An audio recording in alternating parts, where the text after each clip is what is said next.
1, 2, 3. My name is Patrik Schumacher. I'm principal of Zayed Architects and honored to serve as a chairman of this year's UIA student competition. I also proposed a brief, and we will have a chat about the meaning and ambitions of this brief. First, what is your interpretation of urban co-living? So the idea of urban co-living is a chance to create real community rather than the PC concept of community based on a notion of inclusivity and the random aggregation of individuals in residential clusters. This doesn't deliver community, I believe, but here's a real chance to have a curated group of people who are sharing space for real in a co-living environment with very small individual units, but also these residents would be ideally young entrepreneurs participating in the creative industry hubs, which are now emerging within China, startup clusters in such areas. That would be this milieu in which the project should be conceived. This is part of an overall transformation of the Chinese economy from a manufacturing-based economy to an economy based on knowledge creation, research development, finance, marketing, to move into that network society, knowledge-based service sector. And that is really the motivation behind the urban renaissance, where you see the global phenomenon also playing out in China, urban concentration of a new kind. And I think the idea of urban co-living could contribute to that, to make that happen and make that a satisfying environment for that new generation of entrepreneurs and workers, of course. That's the idea here. In your point of view, how can customizing modules of community achieve the co-living of the city? Do you have any recommended cases? So there are some cases of co-living, of course. It's a new concept.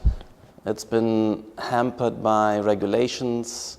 So in London, there are some ventures which use the loophole here, but there's some great innovations underway. For instance, the Collective here in London is an example students should look at. There are other concepts like startup homes. There's also already some examples in Beijing of co-living ventures. So there are early examples, but it's a very, very new space to be explored. And so it's a real opportunity to be creative. And we are talking about customizing modules. At the moment, a lot of these concepts are based on endless repetition of a single unit, or maybe one or two types. And here we should think of, on the one hand, customizing various units and also having various types of aggregations in smaller groups and subgroups. So to make it a lively, varied space of community construction, if you like. What's the difference between co-living community model and the majority model of Chinese communities in terms of living quality, city image improvement, and public space integration? How to present locality in the co-living community, and how does it adapt to city development? Yes, I think we need to really, this is an opportunity to radically rethink the current residential development model of China. What you see all over China is more or less gated, purely residential communities based on tall towers, clusters of towers, with a lot of space in between. Here we're looking at something which is, if equally high density, but it is more low-rise, I would assume, also much more embedded in an urban fabric, much more connected up with office spaces, co-working spaces, and a lot of social spaces of interaction, cafes, bars, exhibition halls, and such spaces. So it's much more integrated mixed use, not gated, and it is more low-rise high density rather than high-rise high density. I think that will be conducive for an urban process. We're looking at very central sites. That's why these are not vast mega blocks, but smaller incisions, potentially central sites where we also have an attitude and philosophy of contextual embedding, creating synergies with existing structures. So it's much more embedding in contextual relations than the current model, which is gated mega blocks, which treat each community as a separate entity. But I don't believe these are true communities, because here we have commuters, a random sample of people. Usually neighbors do not need to interact, but I believe that those audiences we are addressing with this project are keen to interact, to network. They come together in the city to make contacts, to cooperate. There's an entrepreneurial spirit, which I love in China, actually. There's a lot of entrepreneurial flourish, and of course in the last 10, 20 years. And I think there needs to be new urban models to foster this, and this is an opportunity here to do so.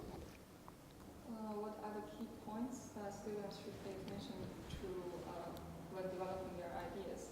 As the jury chairman, could you give some instructions or suggestions for participants? So this is an ideas competition, first of all. So ideas should flow freely, particularly when it comes to the construction of the residential space. How much private space there must be, if at all, how the living conditions are spread across a series of shared spaces. There's a lot of invention possible here. The integration with workspaces, and no prejudice. So there's no rules, no standards presupposed. So that's one thing. The idea of variety is important, but also to stress once more the idea of contextual relations, of nesting these projects in existing central spaces and conditions. And so originality will be one key criterion here, but also the social imagination. So this is not just invention of form, this is invention of forms of living, and that would be looked at. So it's very important that students find ways to present that, to visualize not only the form, the space, but the life process within. That would be very important to criterion.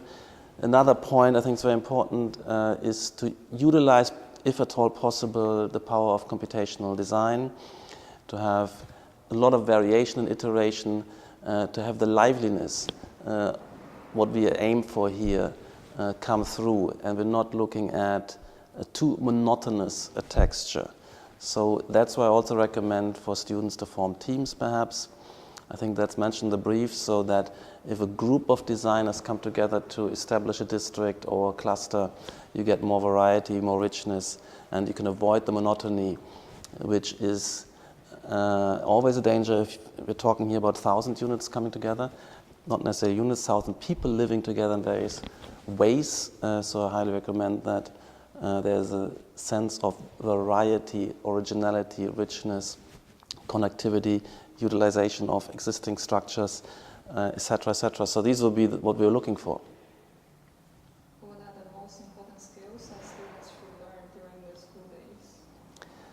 So I think the students need to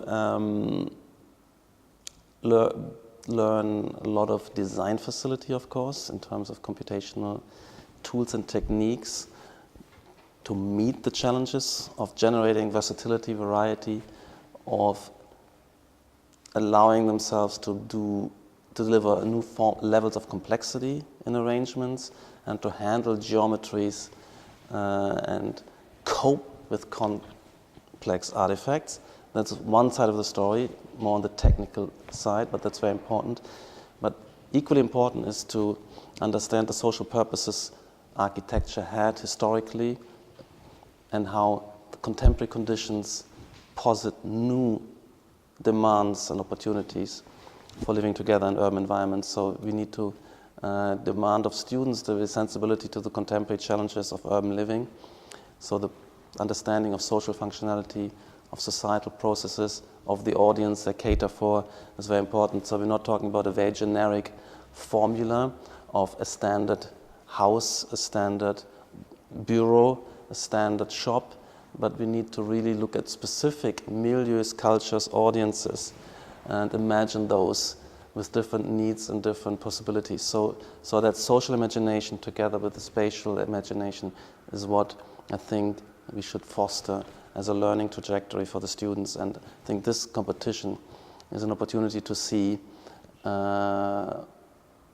those abilities coming through. As the jury chairman of the 2018 competition, could you please tell us what is your expectation of the students? So the expectation here is to surprise us with original propositions. They shouldn't be out of this world, so they should, that's the point. The difficulty here is to have true innovation. That means we have originality and newness, novelty, but at the same time a sense of nearly necessity or compelling plausibility of these proposals. I think that's, of course, there's a tension between these two ambitions. Novelty and originality on the one hand, plausibility and naturalness nearly of the proposition with respect to the life processes we can imagine. So that's a tension. I would say originality trumps, but I think so you start with very, very free thinking and wide browsing of options to scan the space of possibility, and then I think in the second process you really critically evaluate and select and probe your original ideas for those which might become plausible, have a chance to become plausible as propositions, because I think it's very important that this competition is not only original in its results, but grounded in an understanding of contemporary society and its needs. Thank you.